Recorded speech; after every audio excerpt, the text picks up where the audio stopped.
put together, I think, the most extensive and inclusive voter fraud organization in the history of American politics.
Every time we vote, we're standing up side by side with the Founding Fathers, with the men of Valley Forge, with patriots and pioneers throughout our history, with all those who dedicated their lives to making this a nation of the people, by the people, and for the people. Elections are the lifeblood of our democracy. They are the mechanism by which the American people choose who is going to rule on their behalf and for their interests and welfare. Without elections, there would be no way for the American people, for us, to exercise our legitimate sway on the future direction of this country.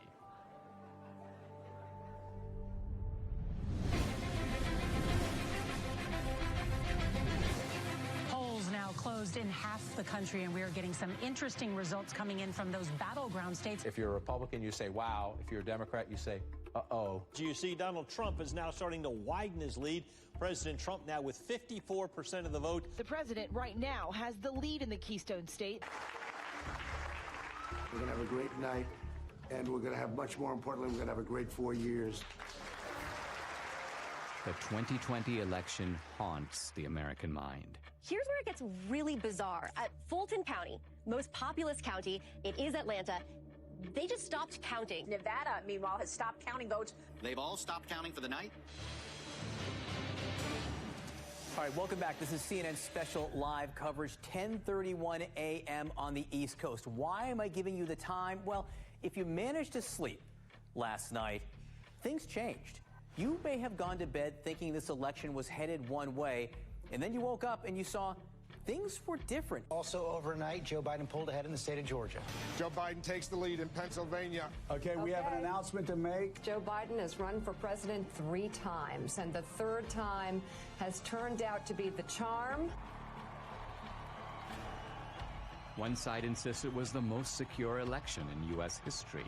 Let me begin with one immutable fact. The 2020 election was the most secure election in American history. It was the cleanest election, the safest election, the most secure election ever run. And make no mistake, there has been no evidence of any significant widespread voter fraud. Let me say it again. The 2020 election was the most secure election in American history. Period.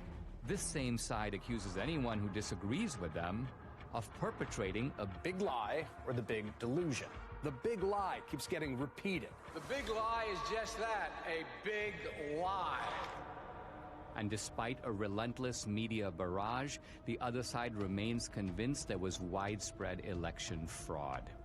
What I saw was not a secure and transparent election. Poll watchers claim the Travis County Clerk's Office is locking them out. Last night there was a major software glitch that actually delayed the counting of all of the ballots. I look at election fraud, and I want to look at secretaries of state who illegally changed the voter laws without the permission of their state legislature.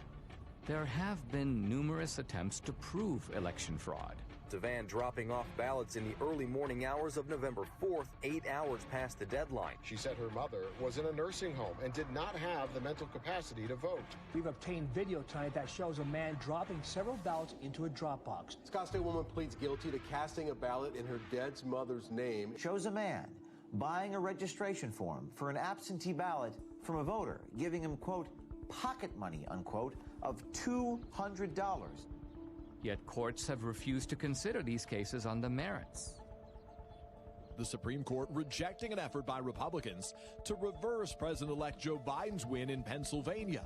The Supreme Court has rejected the Texas-led effort to toss out election results in 4 key states. Even some Republicans dismiss the idea of systematic fraud and call for us to move on. Fraud did not play a role in the outcome of the election. The election was fair as we've seen. We simply did not win the election as Republicans for the presidency. Rather than reject what happened on the 6th, reject the lies about the election, and make clear that a president who engaged in those activities can never be president again. But we can't move on unless we know the truth. Many other issues arise out of the 2020 election. Did the January 6th protesters go to D.C. to mount an insurrection? It wasn't an insurrection, it was a primal scream. To protect the Constitution of the United States against enemies foreign and domestic! They wanted their elected leaders to adjudicate the claims of election fraud. The left's claim that this was the most secure election is also the foundation for the widespread censorship on social media of the so-called big lie. This morning, President Trump waking up without his favorite megaphone. You will never again see a tweet from President Trump. But is it a big lie? Is it a lie at all?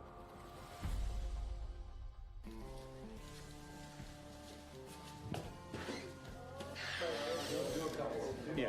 Rolling. Sound speed. All right. Everybody got me? Yep. All right. SRP.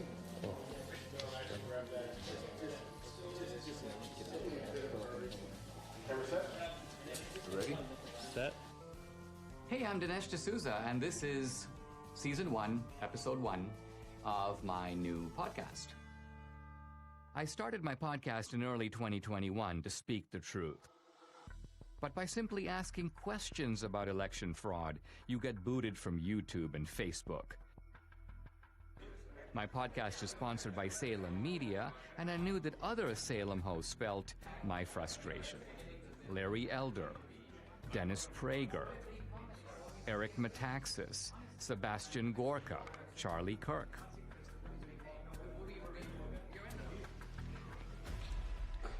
Let me begin by asking a very simple question. Do we feel confident or comfortable that we know the truth about what really happened in the 2020 election? I'm agnostic on this question, and I am awaiting more information. What about you, Eric? I think Dennis is a coward. I think, no, honestly, it's almost funny to me you say you're agnostic. And I think most Americans know that we don't know what happened and are not okay with that, by the way. I'm supposed to believe that a man who didn't campaign or campaign from his basement got more votes than the first black president in America. I don't believe it. Charlie? We have crumbs. We have some evidence here and there, but the picture is far from complete. Larry, in your race, you were asked straight out, right? Do you believe that the 2020 election was stolen? What was your answer, and do you abide by that answer as of right now? My answer was that Donald Trump is in Mar-a-Lago, and Joe Biden is in 1600 Pennsylvania Avenue. The lawsuits did not succeed. Do I believe there was shenanigans? Do I believe there were irregularities? Absolutely, and said so. This is probably the most loathed president I've ever seen. I thought Richard Nixon was loathed. I thought George W. Bush was loathed because of the Iraq War. I've never seen the level of vitriol against this man every single day. I think there was a study that found 91% of the news of ABC, NBC, CBS nightly news against Donald Trump was negative. dogged by a bogus 2.5-year collusion investigation. And then on the eve of the election, this Hunter Biden story drops, which shows that Joe Biden completely lied about his lack of knowledge of what his son was doing, and it was suppressed. And even the CEO of Twitter later on admitted that it was suppressed and shouldn't have been. That alone would have altered the election. You add all that up, my point is, this man is so loathed, I wouldn't put it past the Democrats to do virtually anything to make sure he doesn't get another 4 years. If I believed the president were a Nazi, I might steal an election. If we were Germans in the 1930s, we'd steal the election from Hitler if we could. If I'm that indoctrinated, of course I can justify it. I think it was Jane Fonda who said that COVID was God's gift to the left, right? It wrecks the empirical positives of the Trump economy, but here's the other. It enables a whole bunch of things on the other side to change the rules of the election. So the point is, in a COVID environment, is it not conceivable that Trump could have lost fair and square? I think millions of Americans know something went wrong, and they have little pieces, and no one's really put it together. They know that there was injustice. They know it in their gut. They know it through the bellwether counties where Donald Trump won almost every single one of the predictive counties that show who's going to be president. And then they also know it where they went to bed thinking Trump was going to have 4 more years, and they woke up with the exact opposite. We have an individual who could fill a stadium with 60,000 supporters in 24 hours, vice an individual, you know, the famous photograph of the 6 empty circles at a Biden rally. We have an incumbent president who received more votes than any other incumbent president in American history, who actually got 10 million more votes than he did 4 years prior, and who received more support after 4 years of being called a racist and a white supremacist, more support from the Hispanic and black community than any Republican president since the 1960s. And he was beaten by a machine politician who couldn't speak clearly, who on the campaign stage would confuse his sister with his wife.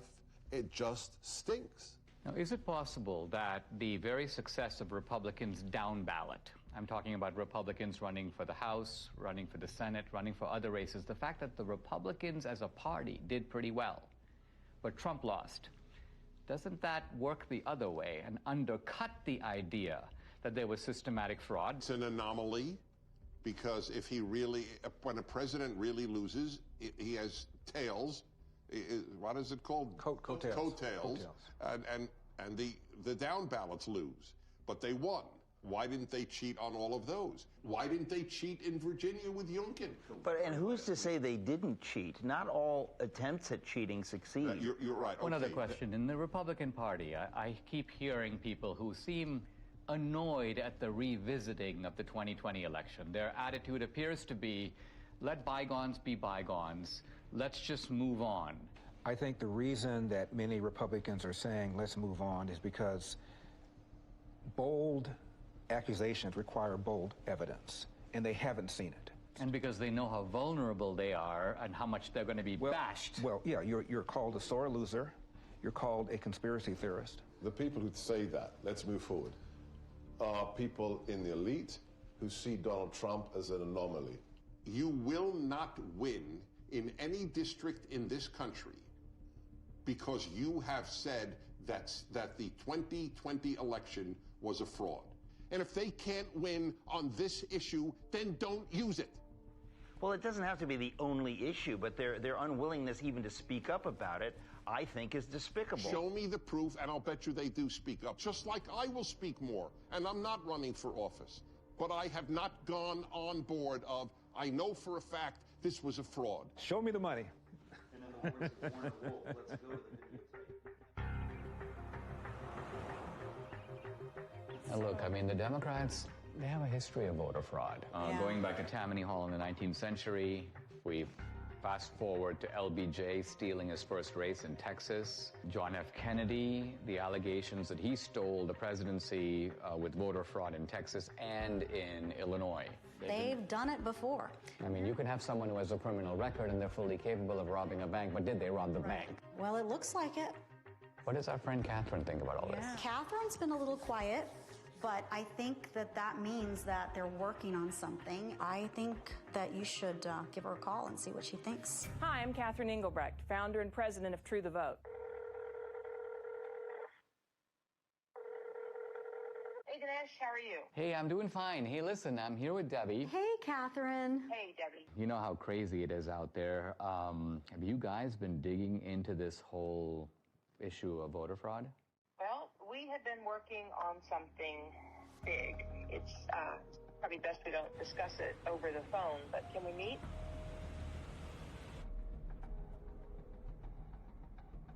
I've been working with Greg Phillips. I don't know if I've ever introduced him to you, but he has a deep background in election intelligence. He's worked projects all over the world. He's a massive 30-year experience.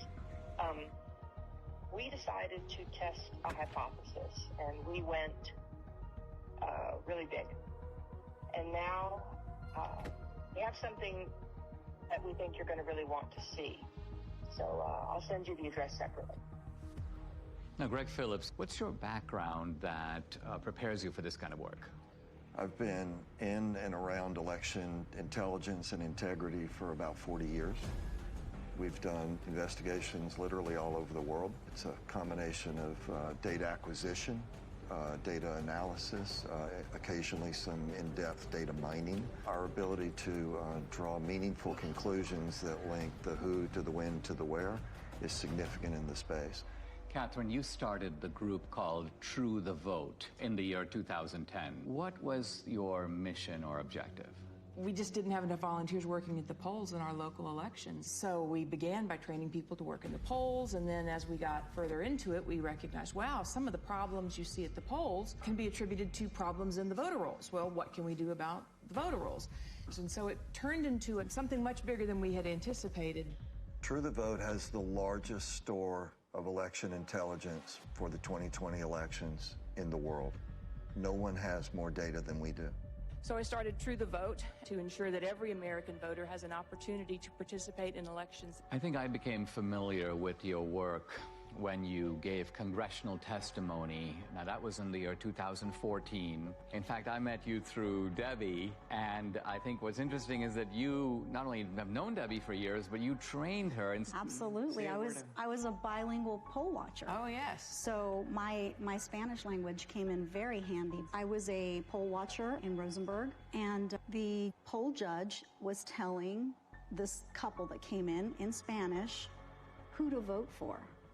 And of course, she didn't really realize that I knew Spanish, and so there we go. And you busted them. I busted them. Yeah.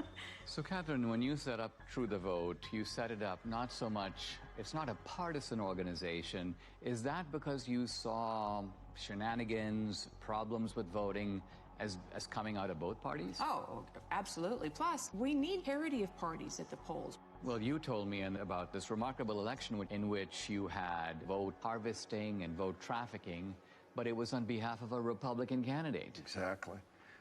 In North Carolina, it was unique in that it actually overturned an election. There's going to be a new election in the North Carolina congressional district engulfed in a scandal over voting fraud. This all centers around allegations that an operative for Harris then hired a team of people to harvest absentee ballots, paying them between $2 and $3 a vote. So you have an activist, the guy's name was McCrae Dowless, and he worked for the Bladen Improvement Association, which was a kind of an African-American get voters to the polls, but apparently they were doing all kinds of vote harvesting, and he learned the strategy. Then he broke with them, and he took his services to Mark Harris, a Republican, well, actually a pastor who was running. Correct. And Harris won. He pulled it off. In 40 years of doing this, we've seen this over and over again. Sometimes the schemes are a little bit different. Sometimes it's people out banging on doors, gathering ballots. Sometimes the ballots are sent here, gathered here, deposited there. But the trafficking itself is always the same basic pattern. There's a nonprofit involved somewhere in the middle. There are people that are either collecting those ballots on the one hand or depositing those ballots on the other and getting paid for it. In no case is it acceptable to be paid for your ballot or to accept some form of remuneration for your ballot. And in no way, in no time, is that legal. I noticed, Catherine, that in the immediate aftermath of the election, when there were a lot of accusations and charges flying around, all reflecting these suspicions that something went deeply wrong, charges of foreign intervention, charges of machines, you and your organization were kind of dead silent. I got the impression that you were looking for a different approach. Given the outliers that were introduced in such a major way in 2020, namely the privately funded drop boxes, the mass mail out of ballots, the hypothesis was if you were going to cheat, how might one go about this? That would be provable, trackable, traceable. You said there might be some, let's just call them bad actors, who are delivering ballots systematically and illicitly to these mail-in drop boxes, and there might be a way to track them and to bust them. We didn't know. We decided we were going to let the data tell the tale, and we collected together a team of highly skilled contractors and put together a plan to see where the data would take us. What, Greg, is geo-tracking? So the idea is to collect these signals that are emitted from your phone. Your cell phone is delivering information to apps that are collecting that ping, so there are 4 key coordinates: the lat long, the elevation, and the time. And with that data, we can then build a pattern of life around you. So that phone's here right now. Well, where's it going to be at 5 o'clock, and where's it going to be tonight? Well, here's my cell phone. My cell phone is off. Can I be geo-tracked even with the cell phone being off? Possibly. Depending on the apps Depending that are on on the phone. apps, depending That's on what marketing companies do all day, every day. Now, this is the point. We were at the Apple store and at CVS, and on both occasions, they knew where you were evidently. Absolutely. And they were telling you about specials, and they were, so people have experience of this. There's 300,000 or so apps that gather that data, and then they sell it to brokers. Isn't it also true that this geo-tracking has now become a vital tool for the military, for the intelligence agencies, and for law enforcement? Indeed, they're using it almost every day. I'll say that there's no question amongst anyone that I know in the community that many, if not all, of the people that were involved in the situation at the Capitol on January 6th were being tracked previous to January 6th, because they already knew what their pattern of life was. They already knew who to look at. Many of the people who stormed the U.S. Capitol on January 6th left digital footprints that law enforcement has used in making arrests. You're saying they must have known about these people before, because some of those guys were arrested 1 day, 3 days, 5 days after January 6th, and that's not enough time to do the geo-tracking analysis. The very idea that you could go from the afternoon of January 6th to acquiring the data, tracking the data, unmask who actually owns that phone, which the government is required to do, and then get it to a grand jury, make an arrest in 72 hours? Impossible. It's not possible. They had to have been tracking the people in advance.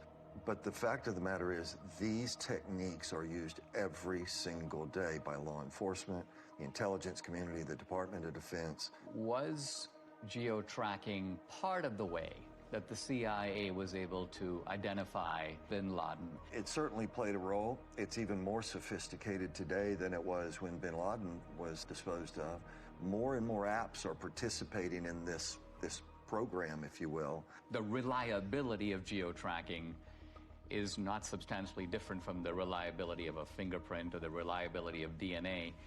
If it identifies your phone, now I could have given my phone to Debbie, but the simple truth of it is my phone was there on this particular date, and there's absolutely no question about that, right? That's correct. Now, you decided to purchase through these brokers that make this information available to companies. They make it available all kinds of places to buy data. Let's talk about the methodology. You identified data in certain places, and by and large you focused on the states where the election was decided. Tell us, what are the areas that you bought data for, and what were you looking for? And what's the time period? October 1st through the election. In Georgia, we actually bought from October 1st through January 6th after the runoff. So we went in, We decided to do the Atlanta metro area because it picks up some rural areas, it picks up some urban areas, it picks up some suburban areas. 309 drop boxes in the area. And we thought, okay, well, this is a pretty good test. We, in essence, sort of fenced around those. Geofencing, so-called. Geofencing. And then we were able to make purchase of data of people that had been near those drop boxes, but also near the organizations. Across the country, we bought 10 trillion signals. When they give you this data that you then have to go through, what does this data look like? Well, it's a massive data transfer. We have more than a petabyte of data. You're talking about transacting hundreds of terabytes, so it's a significant move of data. You have 10 trillion signals, that's a lot of signals. So what was the criterion that you set? Final decision was they had to have been to 10 or more drop boxes, meaning unique visits inside of a space, and 5 or more visits to one or more of these organizations. Those were the outliers. It was such an aberrant pattern. So what you're saying, I mean, it seems to me there's no reason for someone to go to even 2 drop boxes, but you're saying that maybe there's a conceivable reason someone did that. Let's identify a large number of drop boxes and multiple trips, and that way we're going to catch not all the offenders, right, but the worst offenders. The way we would describe it is we want to absolutely ensure that we don't have false positives, meaning including people that should not have been included. We're not in any way saying that this is all there is. We're just saying that based on our criteria that we identified in Atlanta, 242 people that went to an average of 24 drop boxes in 8 organizations during a 2-week period. 242 mules. Now let's pause for a second. What is a mule? When we started the project, we had to figure out how are we going to describe the individuals and the elements involved.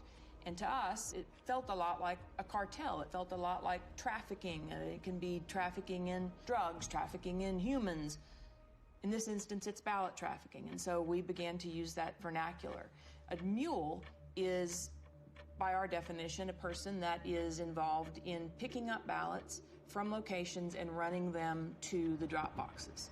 So you have the collectors on the one hand, you have the stash houses, which are the nonprofits, and then you have the mules that are doing the drops. What do we know about them? Who are they? Well, first let me say, this is not grandma out walking her dog. Bad backgrounds, bad reputations. We've had, encounters with several that are, not terribly positive. Violent guys. Can be. They are interested in one thing, that's money. Do we know, by the way, how much they get paid? According to the people that have shared information with us, it's generally $10 a ballot. In the Georgia runoff, that number was higher. 2020, of course, was the year of the Antifa riots, the BLM riots, and it was all going on in the months and weeks leading up to the election. Right. And so in the data, you have geo-tracking data of the drop boxes, but you also have data on the rioters. There were several different violent BLM Antifa riots in Atlanta. In one of them, we had 36 of our mules participate in these violent riots. There's an organization that tracks the device IDs across all violent protests around the world. We took a look at our 242 mules in Atlanta, and sure enough, dozens and dozens and dozens of our mules show up on the ACLID databases. So again, this is not grandma out walking her dog. These are, violent criminals sometimes. There's not just a criminal element, but there is an ideological element, and that there's an overlap between people. I mean, you're not going to go to an Antifa riot and find it overpopulated with patriots or Christians or Republicans. These are people on generally the far left.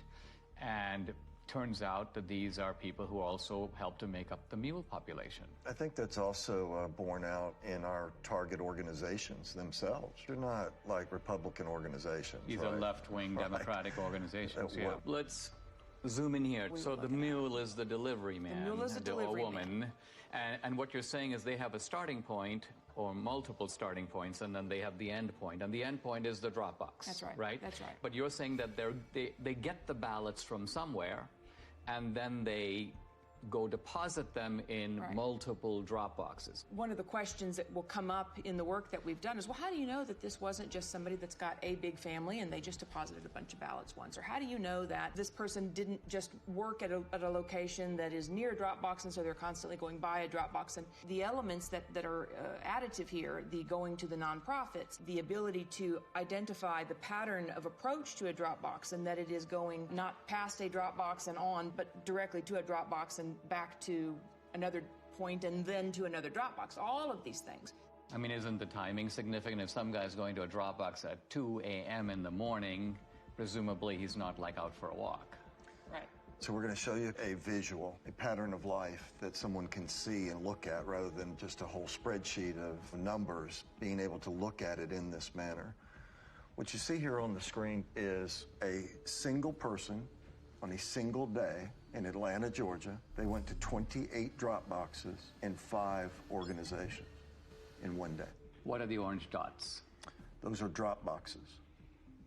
And what is the blue tracks? That is a smoothed out pattern of life so that we could take the sort of the movement of the individual cell phone signals, marry them together into something that's visual so that you can see movement on the individual.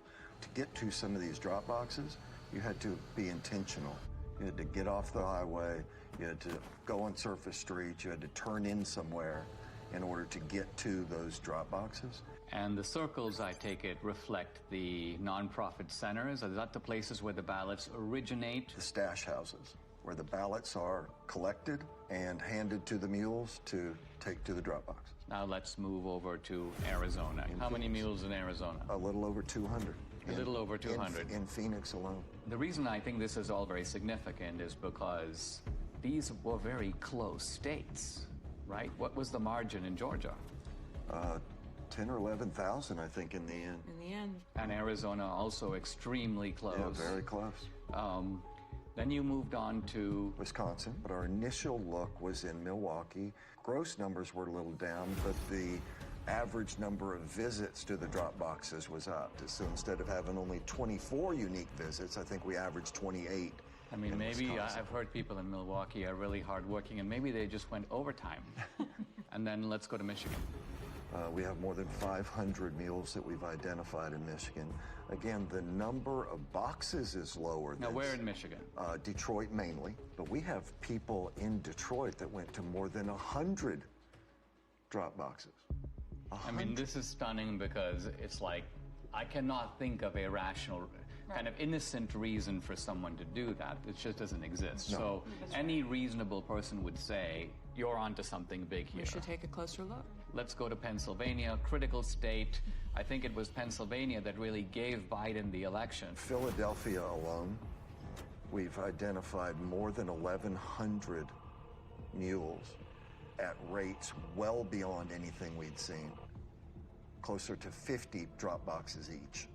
Each guy going to 50 drop boxes? Each. 1,100.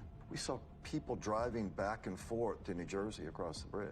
But you're saying the ballots may not even be from Philadelphia or from Pennsylvania. We're saying somebody should investigate. But you're saying that the origin point appears to be Jersey. Now, running 1,100 mules times 50, we are at 50,000 drop box visits by the mules alone in Philadelphia or greater Philadelphia area. Now, as you were assessing this data, you had, the two of you, and I'm not sure which of you came up with this, a genius idea in my view. It was your... Of course. Of course, who else? Well, to validate your data. We chose to look at 2 murders that were ebbing on cold case status. And in Atlanta, 8-year-old Secoria Turner was killed by rounds of gunfire shot into a car. It happened just outside this Wendy's parking lot. Bought the data and the team got to work. You could see visually that there were only a handful of unique devices that could possibly have pulled the trigger. So this is the area, and this is where the Wendy's was.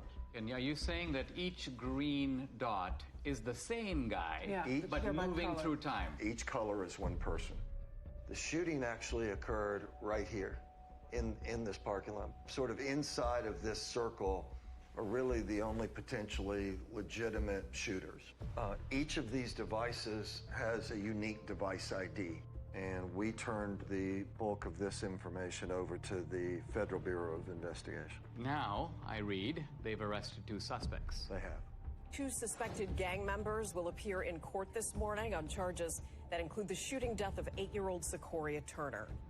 And isn't it true that this tracking, these movements, this parallels exactly the work you're doing with the mules? Exactly. It's one thing to have the scientific evidence, which is persuasive on its own merits, but do you have video evidence? We do. How much of it do you have?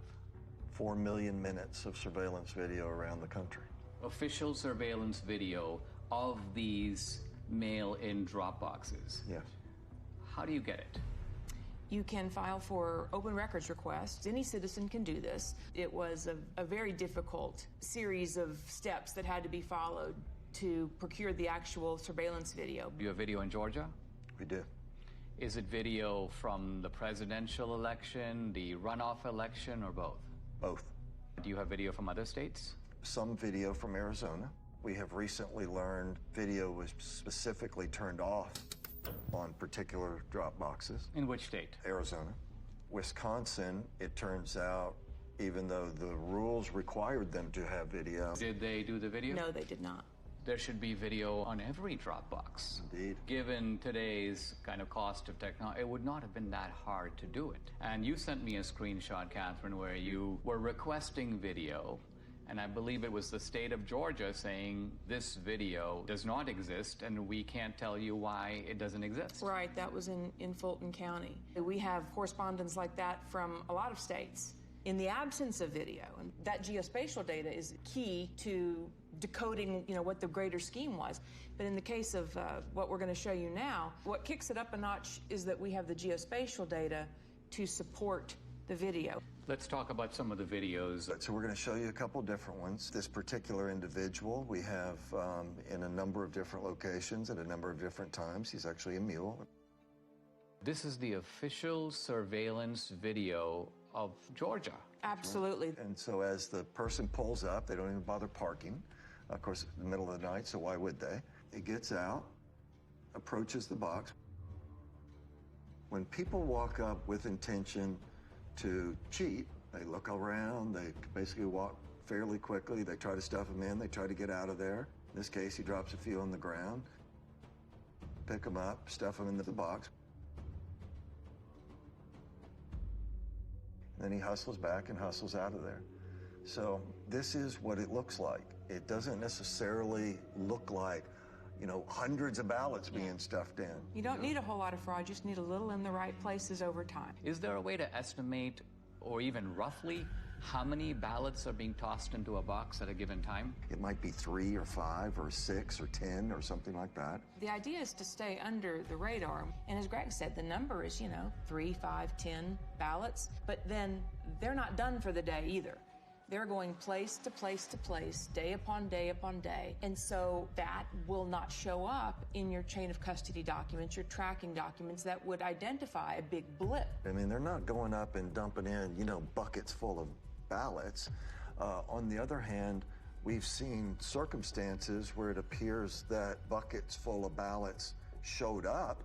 There's one box in Gwinnett County that had a chain of custody document with 1,962 ballots noted on this. And first of all, that's roughly 10 times what we normally see. We sorted through the geodata, found a few hundred people. Okay, well, that's pretty odd. We have video of all of this. And guess what it shows? 271 people approached that ballot drop box during that 25-hour period. 271. 1,962 ballots were deposited. Wow. Here are election officials pulling out of that drop box 2 full duffel bags containing over 1,900 ballots. Let's look at another one. Yeah, let's take a look at... Interesting thing about this person is the device seems to live in South Carolina. So this person isn't even from Georgia. She was here during both election cycles, but is not a resident of the state. But as she approaches the drop box, she never looks at the trash can, right? She's looking the other way. But the other thing she has is she has gloves on. What one of our analysts noticed was these surgical gloves only appeared from December 23rd forward in the runoff. So we didn't see a lot of them previous to December 23rd, and we couldn't figure out why. And then it just dawned on us, well, on December 22nd, there was an indictment handed down in Arizona for people that had stuffed ballots, and the way the FBI nailed them was fingerprints. And then lo and behold, the next day and days forward. So this video is now from the Georgia runoffs. This is January of 21. This particular one is at approximately 1 o'clock in the morning on January the 5th. Stuffs her ballots in there. It's like a small stackish, maybe 3, maybe 4. Takes them off, and then puts them in a trash can that she never looked at. So she knew it was there. She knew it was there, right? And so we have her on a number of locations. She's an out-of-state mule, and then this is in no way the only drop box that she attended. That's right. No, she's goes to dozens and dozens over the course of these 2 elections. Who's next? What you're going to see is he approaches the drop box on his bike. He also has a backpack on. Pulled the ballots out of his backpack. Taking his time. Taking his time, digging around, looking for some ballots. Finally gets that, pulls them out. Okay, now I'm set. And he'll put them in. But you also see him get sort of frustrated as he starts to leave, because guess what? At this point, they had started requiring the mules, apparently, to take pictures of the stuffing of the ballots. It appears that that's how they get paid. So they take a picture, stuff it in, they take a picture, not a selfie, but a picture of the actual ballot going in. But this guy gets frustrated, so he actually has to park his bike, get off. So if you were there just casting your own ballot, what reason in the world would you have to come back and take a picture of the box? And he kneels down. Looking around. Take some pictures. Okay, the next one. Yeah, so let me show you Dog Guy. So Dog Guy, middle of the day, this is actually at a polling place. So the people in line are waiting to go in and vote early. They're doing it the right way. Okay, now you've got some other people going to walk up. This lady doesn't care, but this next guy cares. He's watching the whole thing. The guy looks up, talks to him. Got the ballots under his arm already. Now he's got the rest that he pulled out of the bag. And he's going to get his camera ready to take the pictures as he puts them in there. If you consider the brazenness of this, right? This is the middle of the day. There's people sitting there watching you cheat. People that are doing it the right way. But it's difficult for them to know what to do, except observe and maybe say, what's going on here? What did I just see? They wonder, what does this all even mean if this is happening in broad daylight and nobody's doing anything to stop it?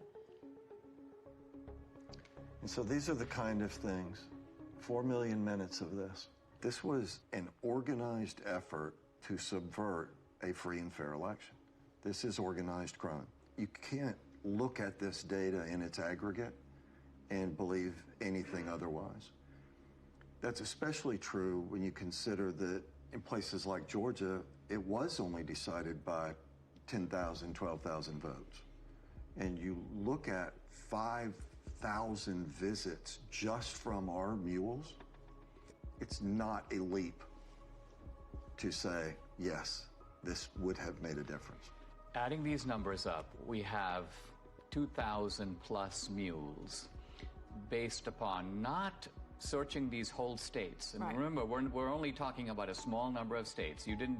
We're not talking about the whole country. We're not even talking about whole states. We're not even talking about whole states. Right, that's right. And we're also talking about a gross undercount of the actual number of mules because you set a high bar. They had to go to 10 drop boxes. So if there's a mule who went to 7 drop boxes, you wouldn't catch that guy. And they had to go to nonprofits. So they had to meet those 2 criteria and then go to one of the geofence drop boxes. If they met the 2 criteria but went to a post office box, we're not going to look at them. One of the slogans of the Democrats through all this debate has been, make every vote count. And I think we can now see in a chilling way that this is kind of what they mean. What they mean is, it doesn't matter if all kinds of illegal ballots are being dropped in, let's just count them. Now the narrative needs to be that this is the most secure election. This is the most fabulous election we've ever had. Pay no mind to the millions of Americans that are saying something is not right. This does not make sense. Nothing to see here. Just smile and wave, boys. I mean, wouldn't it be an accurate summary to say that these voter bills that the Democrats are desperate to enact, to federalize the election, isn't it that they want to take all these special provisions that have enabled what we've described, or you've described in the 2020 election, and make it permanent? If we don't wake up and do the hard, roll-up-your-sleeves work that it's going to take to reel this all back together, then yes, all the pieces are in place for our election system to be in permanent lockdown. And it will be done under the watchful eye of a media that will tell you it's all just fine. It seems like they are subverting democracy in the public pretense of protecting it. Absolutely. And it won't stop unless we stop it. If I look across the swath of Republicans, this is not the kind of issue that they seem to be comfortable with. It's almost like they would rather endure. That's right. As I said, well, it's a gamble, right? Because the ones that are enduring are currently elected and in power. When you watch these brazen acts and nobody says a word because they're scared that they're going to be sued, because they're scared that they're going to be canceled, because they're scared that they're going to be silenced, that kind of chilling effect is exactly what they want. And as I said, on the other side of fear is freedom. If you never get past the fear, you're never free. Let's sum up what we know. Do we know for sure that this was not, in fact, far from, the most secure election in history? It was not. We know that for a fact. Do we know for a fact that there was coordinated, systematic fraud in all the key states where the election was decided? Yes. Yes. And therefore, does it follow that the people who suspected fraud, even though they didn't have the proof, their suspicion was right? Absolutely. Their instincts are right. And moreover, that the states that are trying to do something about systematic fraud by restoring a modicum of, let's call it the old rules, checking your voter ID, checking signatures. You want a mail-in ballot? You know what? You got to request an absentee ballot. We're not going to send 20 million ballots out there and see what comes back. That these voter integrity laws, far from being voter suppression, are actually a legitimate way to make sure that the people who vote are actually eligible to vote. 100% accurate. That's absolutely correct.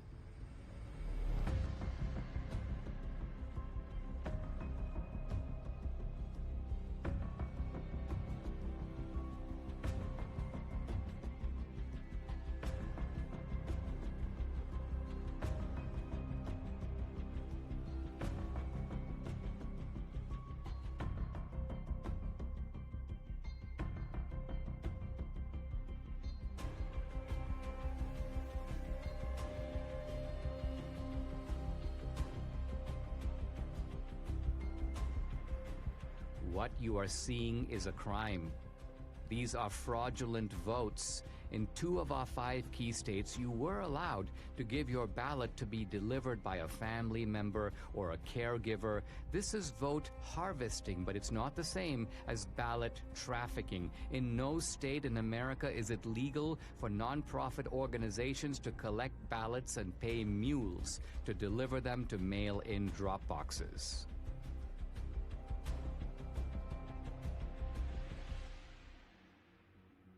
Now we come to the most important question of all. Was the magnitude of vote trafficking in these key swing states enough to tip the balance in the 2020 presidential election? Let's first narrow in on just our 2,000 mules. Their average number of Dropbox visits, 38. Their average number of illegal ballots deposited per visit, 5. That's 380,000 illegal votes. But was this sufficient to put Biden in the White House? To answer that question, we must look at each key state. In Michigan, 500 mules, averaging 50 Dropbox visits and 5 illegal ballots per drop, That's 125,000 illegally trafficked votes, not quite the 154,000 vote difference between Trump and Biden. So Michigan, with its 16 electoral votes, stays in the Biden column.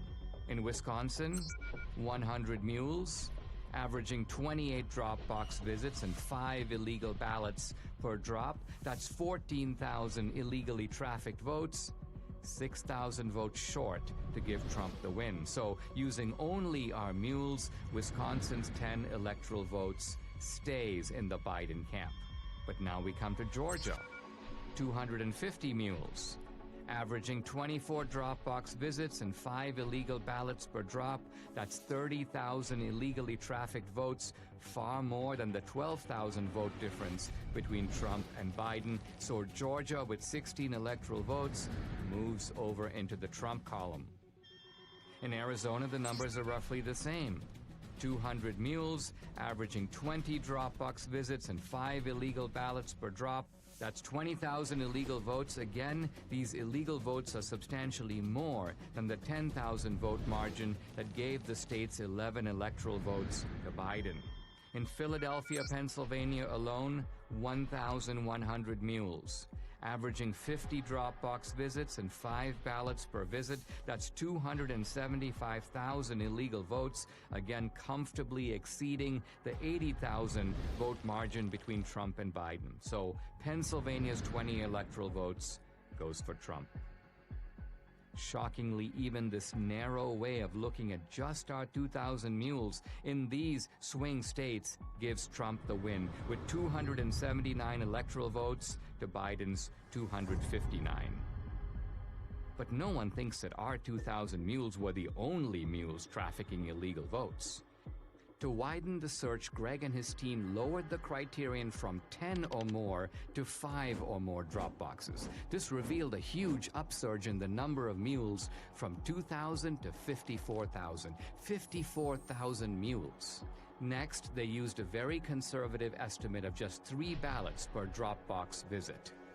Now, when we multiply this increased number of mules times the 5 drop box visits per mule times just 3 illegal votes per drop, we find election fraud on an astonishing scale.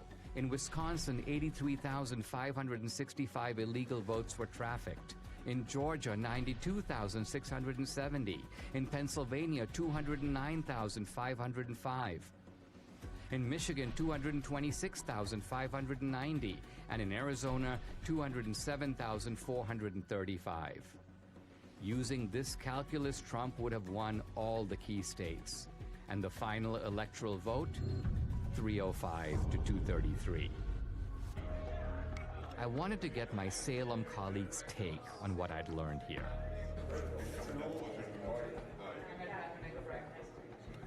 How did you get this video? Is this all surveillance footage? Is this like official status? This is all official. Sorry, this is all acquired through open records. This is the way that we will get into this.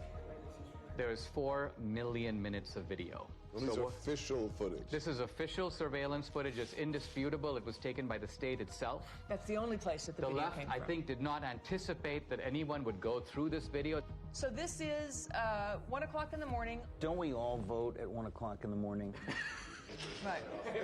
Right. Seems silly, but somebody asked me, they go, how do we know this is not normal mail? This is a ballot drop box. Right. Okay, this is not the mailbox where we write your mom. She's got gloves on. She's got gloves on. And what does she do with the gloves? Ooh. Whoopsie daisy. Hang on, she walked straight past that can and didn't see it. You gotta show that again. It's hilarious. Look, she just walks in. So this is not the first time she's done that. No. So that one was in Georgia, is that right? Yes. So in Georgia, it is illegal to turn in anyone but yourself or your family member's ballot. It is illegal. Right? It is illegal. So forget the outcome. That's an illegal practice, what you just saw. That's right. Video number 2. Dog guy. This is called Dog Guy.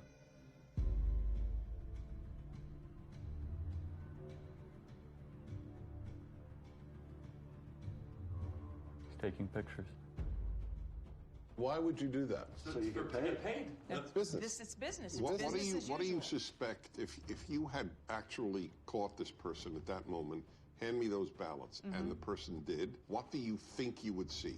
Whose name is on it, in your opinion? Ineligible voters, people that have moved. Would you see legitimate ballots? There's an ambiguity in what you're saying. The ballot itself is legitimate. No, that I... Right, it's not a fake piece of paper. Yes, right. okay.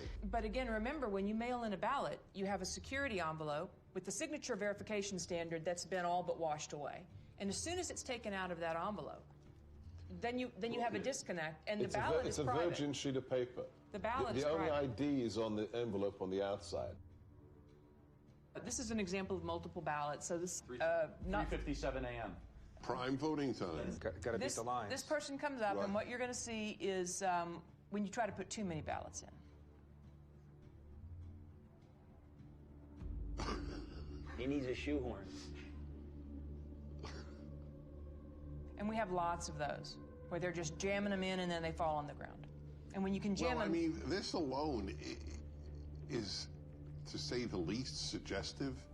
Who's voting at 3:57 a.m. with a whole bunch of ballots?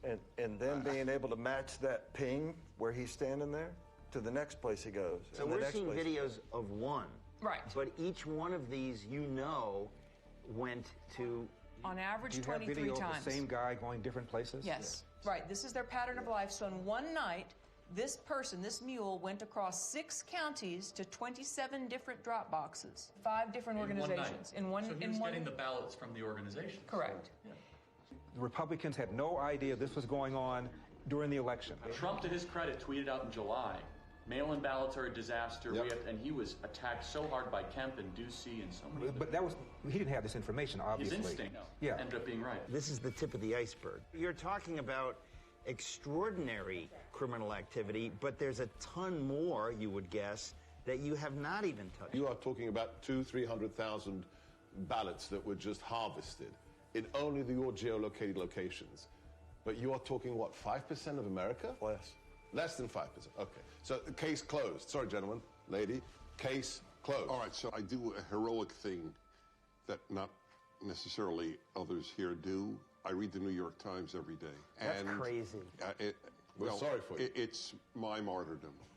They claim all of these places we have found maybe 4, maybe 50 phony ballots. These aren't phony ballots. Right, no okay, so wait, this is a very novel...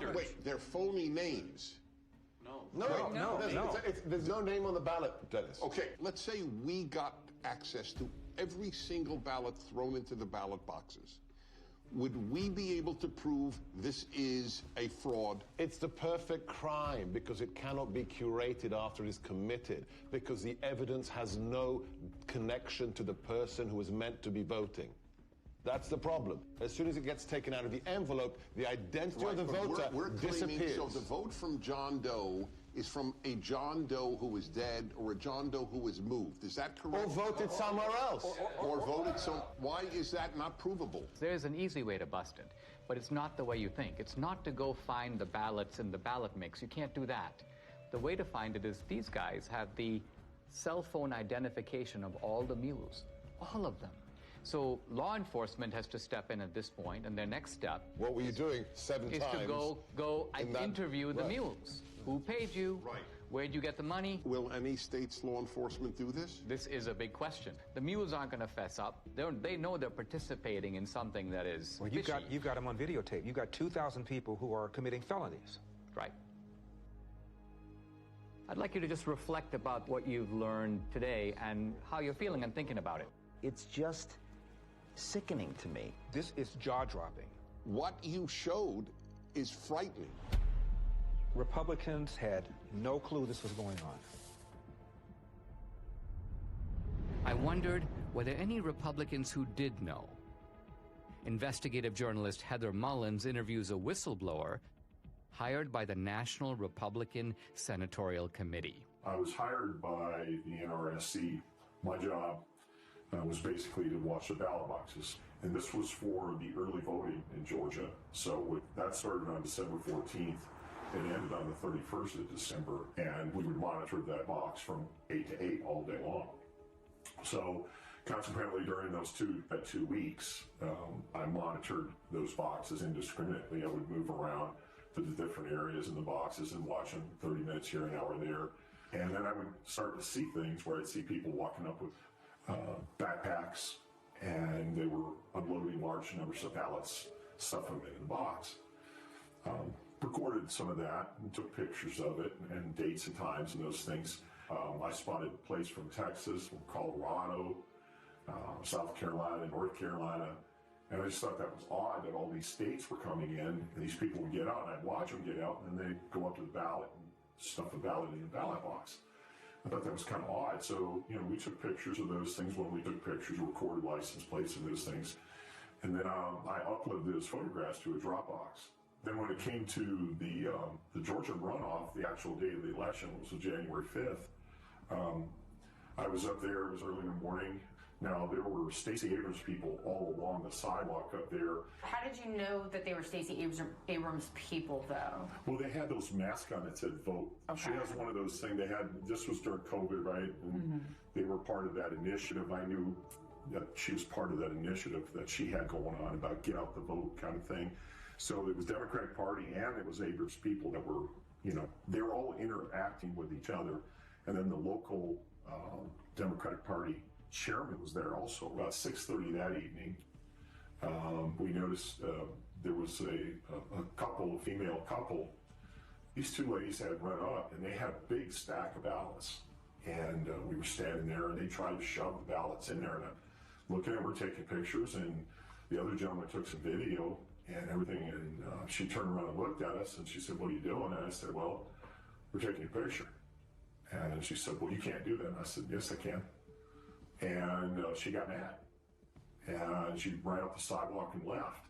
So you're saying the NRSC was made aware that there were people stuffing drop boxes at specific dates and times? Yes.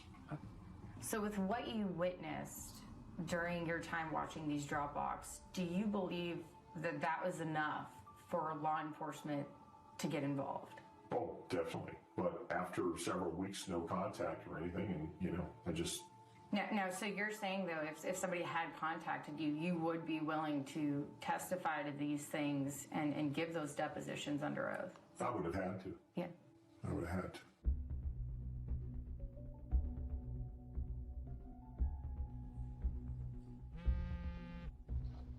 Catherine, hey. Greg just interviewed an informant in Arizona who's now cooperating with authorities. Oh, wow. Okay. Check your email.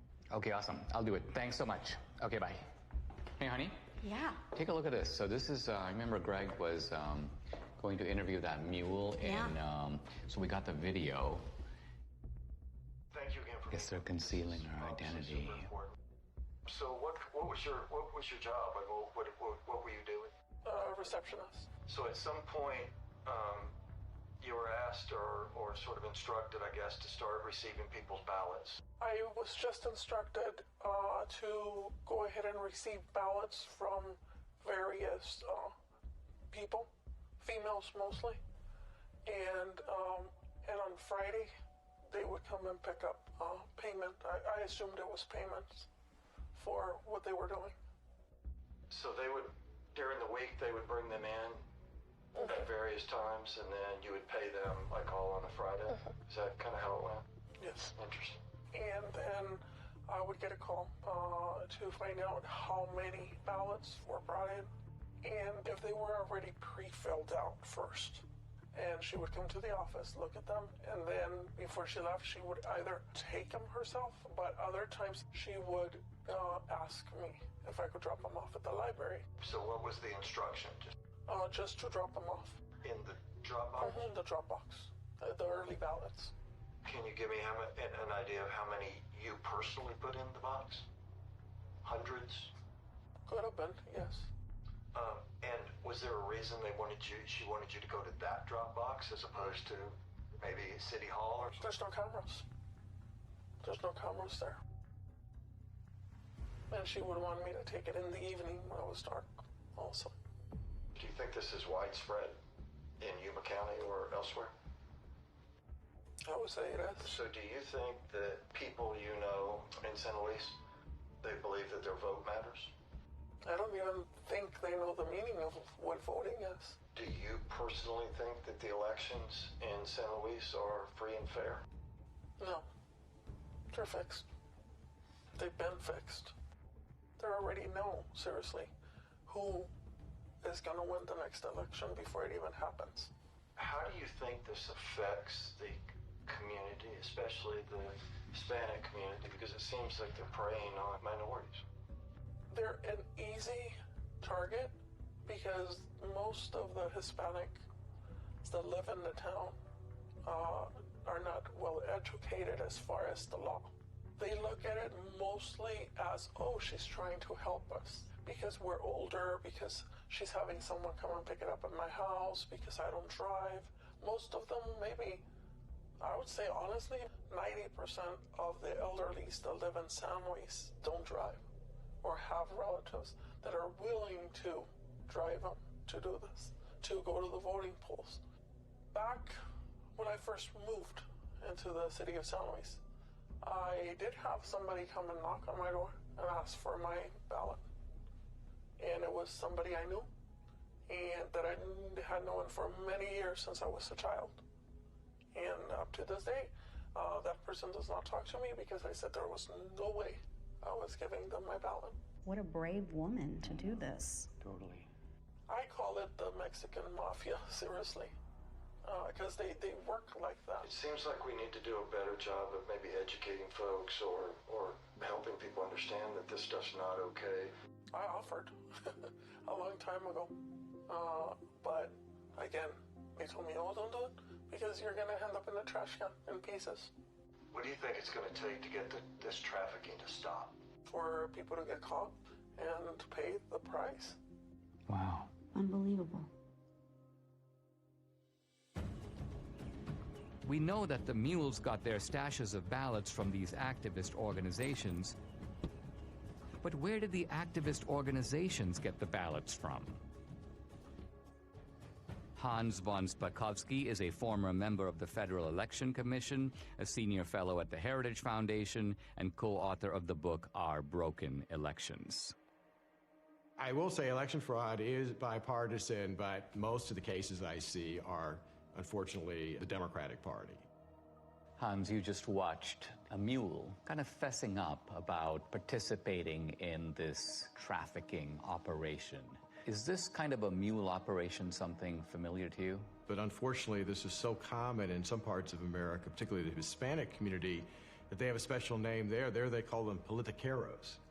And these are individuals who are paid by campaigns or political parties to go into neighborhoods and collect absentee ballots to pressure and coerce voters. People who observe election fraud have commented that absentee ballot fraud or mail ballot fraud is the easiest and the most common type of election fraud. Why is that? Well, because they're the only kind of ballot that is voted outside the supervision of election officials and outside the observation of poll watchers.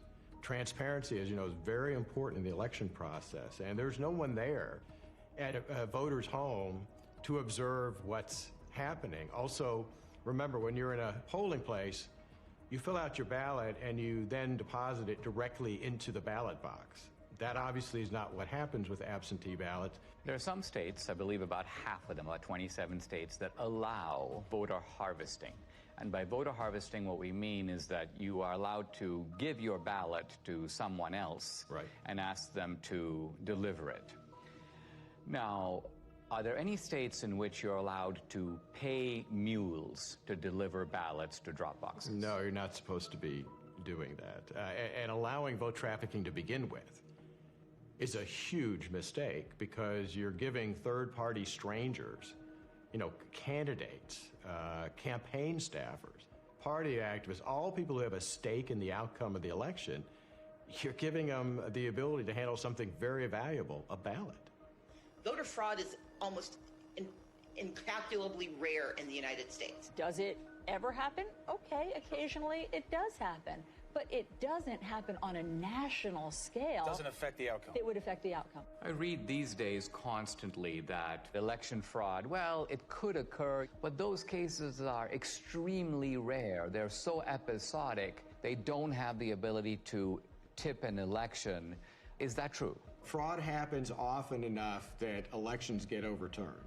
I mean, just go back 3 years to 2018 and a congressional race was overturned. I can cite to you another case in Mississippi. It was just overturned by a court because of fraud. Same thing in Florida. But look, that's just the tip of the iceberg. Now, we've shown that you've got these mules who are picking up these ballots at various vote stash houses. Hans, where do these organizations get ballots? Well, to quote Shakespeare, let me count the ways. You know, everything from filling out absentee ballot request forms for voters, but having the ballots sent to them, to actually going to the voters and obtaining the ballots from them, to stealing them out of mailboxes, to actually using high-quality photocopy machines to make their own ballots.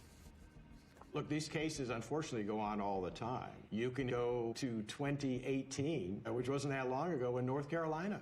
Leslie McCrae Dowless is accused of mishandling absentee ballots in North Carolina's 9th District. Dowless would frequently obtain this report from the Board of Elections looking for the date an absentee ballot was mailed and if it had been returned. Ginger Eason, who first told me she was hired to pick up ballots, and Kelly Hendricks, who testified she did the same thing. What would you do with the ballots after you picked them up? Take them straight to the office in Dublin and hand them over to McCrae, and I don't know what happened to him after that. I know there was stacks of them on his desk. There was testimony in the case that his staffers were falsely signing as witnesses on those absentee ballots. Because he had done this before, he actually apparently had signatures of voters from prior elections in his offices. Voter rolls are in notoriously bad shape. States do a very bad job of taking people off who are no longer eligible because they've died or moved away. And it's very easy to get hold of a state's voter registration list. So, you know, if somebody's on the list and they haven't voted in 10 years, you're probably pretty safe in trying to cast a ballot on their behalf. Remember, in states that made the mistake of simply mailing out a absentee ballot to every single registered voter, well, if you're a fraudster and you get hold of that absentee ballot, you've got 90% of the information you need to fill it out because the name's going to be on the outer envelope and their registered address. Let's follow the track of these mail-out ballots, right? Let's just say you got students on a campus, they've voted, but then they graduate, and obviously they move to a different state. If they're on the voter rolls, is it not a fact that mail ballots will be arriving in the dorms and arriving in, and so presumably they're not going to be that hard to scoop up if somebody knows where to look for them? No, that's exactly right. And, you know, I work in the District of Columbia. They mailed out absentee ballots to all of their registered voters, and I can't tell you how many phone calls I got from people that I know saying that not only had their ballot arrived in the mail, but 5, 6, 7 ballots all coming into their apartment for people who used to live there. Now, a former Supreme Court justice in Wisconsin named Gableman has done a preliminary report. He talks about the fact that there are approximately 90,000 people in Wisconsin who are in resident care facilities or nursing homes. So she's basically not capable any longer of even remaining awake for more than a few minutes. And so were you surprised that she voted in February 2021? Absolutely. But I was surprised to hear that she voted in the last presidential election. Much to my surprise, she had voted for off and on for the last 10 years. I guess in my mind, I thought if you put your parent into a facility because they were incapacitated, they would not even be offered the vote. They make you vote. They make you vote here? And so how do they make you vote? Because I didn't want to vote, and they told me I had to. That is a real problem. Clearly it was a problem in Wisconsin 2020, but unfortunately that's a perennial problem in other states too. What happens is you have staff in those nursing homes. Sometimes they are activists politically. They get these individuals registered to vote, or if they're already registered to vote, they will request absentee ballots in their name, sometimes forging their signatures, and then filling out the ballots for them. Just prior to the 2020 election, the state of Texas indicted a social worker in a home for young people who were basically mentally incompetent. She had sent in over 100 voter registrations for these individuals who were not legally competent to vote. What about homeless shelters? Look, if a homeless individual is mentally capable, they ought to be able to vote. And if the only place they can list as a registered address is a homeless shelter, that's fine. But the problem there is that it's very easy, I think, for them to be intimidated and coerced. In Chicago, the largest election fraud case the U.S. Justice Department ever prosecuted, they were paying homeless individuals to cast ballots the way they wanted them to cast ballots. What made you want to do this? What made you want to get involved? Well, I knew election stuff was supposed to be something good to do, and then plus I needed a little extra money to get Christmas for my son. So that's why, the main reason I did that. Who do these fraudsters pick on? They pick on the most vulnerable in our society. They go into poor neighborhoods, they pick on the elderly, they pick on people for whom English is not their first language. When we're trying to stop election fraud, we're actually trying to protect, I'd say, the most vulnerable people in our society.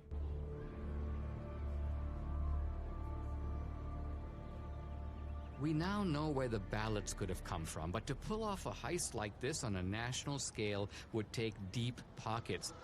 I wanted to find out where the money might have come from. Who could have funded the heist? I met with Scott Walter, an old colleague of mine at the American Enterprise Institute, who is now head of the Capital Research Center. This is an organization that has produced multiple reports on the funding of elections. People think of three rivers of money, really, that empty into the gulf of elections. The hard dollars to write a check to a candidate. The second, you hear soft money or dark money. And then there's a third river that people tend to neglect, but Capital Research Center has studied intently, and that is the 501c3 nonprofit money, the kind of charity that you get to take a tax deduction for. That river is enormous. In the 2018 cycle, about $21 billion. Now, what do the IRS regulations say about the involvement of these nonprofits? By law, these nonprofit charities are forbidden to directly intervene in elections in any way or to help a particular party or candidate. The IRS is emphatic that you cannot intend or even have the effect of helping one party or candidate over the other. Now, let's talk about some of the key elements of this particular network that we're focusing on. We have drop boxes, and those drop boxes are, most people would think, funded entirely by the states. In other words, the drop boxes in Georgia are funded by the state of Georgia, but that's not entirely the case, is it? In the 2020 election, there was an unprecedented hundreds of millions of private dollars going into government election offices. The $470 million or so dollars were sent by Mark Zuckerberg and his wife. We did our part to secure the integrity of the election. There were a few other places that put in much smaller amounts. One entity that put in $25 million was, again, a nonprofit that's part of the Arabella Advisors, which as a total empire in 2020 took in $1.7 billion. Is there any evidence that this operation had a partisan thrust or a partisan character? As we all know, big money rarely comes without strings attached. One of the big ones is lots and lots of drop boxes. Also, lots and lots of vote by mail. To get your nice big checks, you had to do things like have drop boxes, encourage vote by mail, have ads in foreign languages, all kinds of things that little by little are nudging the turnout for one particular political party. In addition to the $470 or so million that went into the Zuckbuck operation, you also had in 2020 a $120 million project, very secretive, called the Voter Registration Project. The $120 million, it came from Soros's foundation, it came from Visa's foundation, it came from Warren Buffett's foundation, it came from unions like the SEIU. The Voter Registration Project has as its goal increasing in the 8 target states over 2 million voters who are overwhelmingly expected to vote for the Democratic Party. And so the states that we're talking about here, Arizona, Yes. Georgia? Yes. North Carolina? Yes. Any others? Nevada, New Mexico. Here we've got an operation of illegal vote trafficking. You've got thousands of mules. They're being paid to do this. What you're saying is there is more than enough money available to fund any such operation. In fact, this would be only one part of a much larger effort to control the election. We are talking $500 million in nonprofit charitable funds flowing into efforts to register and get out the vote for Democrats. Most of the left-wing mainstream media, when they reported on the Zuck bucks going through, they made it sound like, oh, it's all going to go for masks and, plexiglass and all. And every study that's ever been done of some of the grants to the big cities found a few percent maybe going to help people that way, and the massive amounts of money going into ginning up the vote-by-mail operation and the drop box operation and those sorts of things that benefit one political party. How confident should we be that this will be a fair election? They're sending millions of ballots all over the country. This is going to be a fraud like you've never seen. Trump predicted. He said the Democrats are going to cheat, that they're going to use the pretext of COVID, they're going to rig the rules in their favor. Nevertheless, Republicans focus their efforts on the campaign, while Democrats focus their efforts on the process of actually running the election. The two sides don't approach elections in the same way. The Democrats, they understand that the rules, the process by which elections are conducted is just critical. We must now face the chilling reality. The Democrats conceived the heist. They funded it. They organized it. Then they carried it out. They rigged and stole the 2020 presidential election. We cannot be okay with this. We cannot simply move on. Guys, I'd like to have your honest assessment on what you've seen, what you've heard, and what we can reasonably draw from it. What do we have empirically?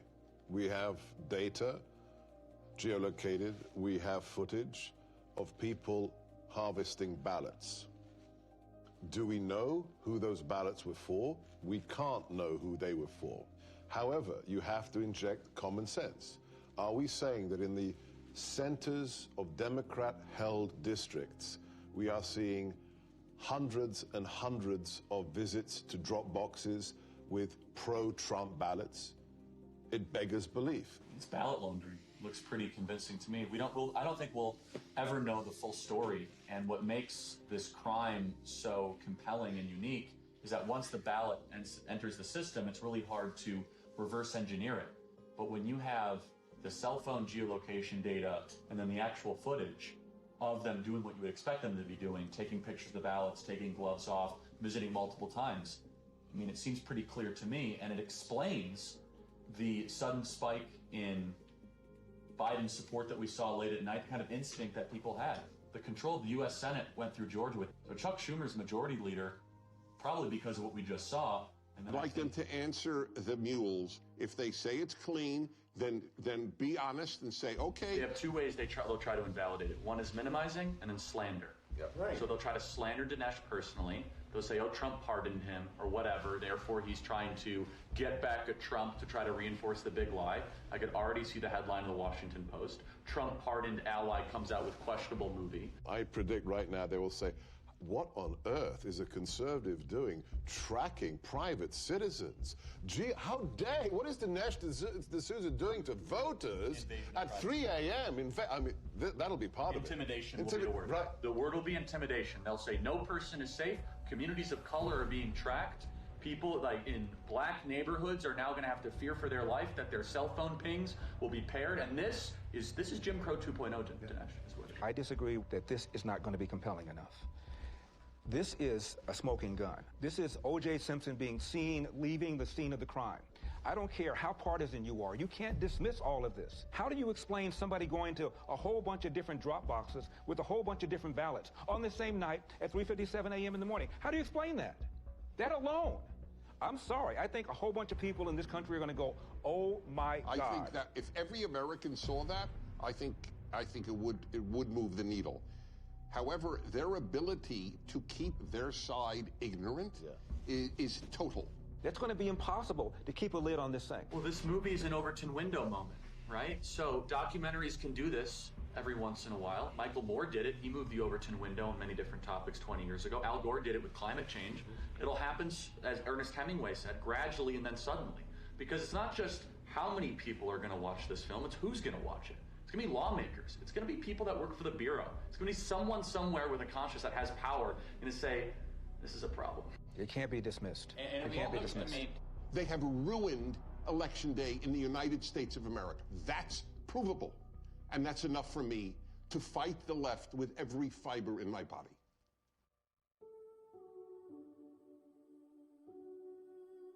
Without free and fair elections, we are not a democracy. We are a nation run by a criminal cartel masquerading as a democracy.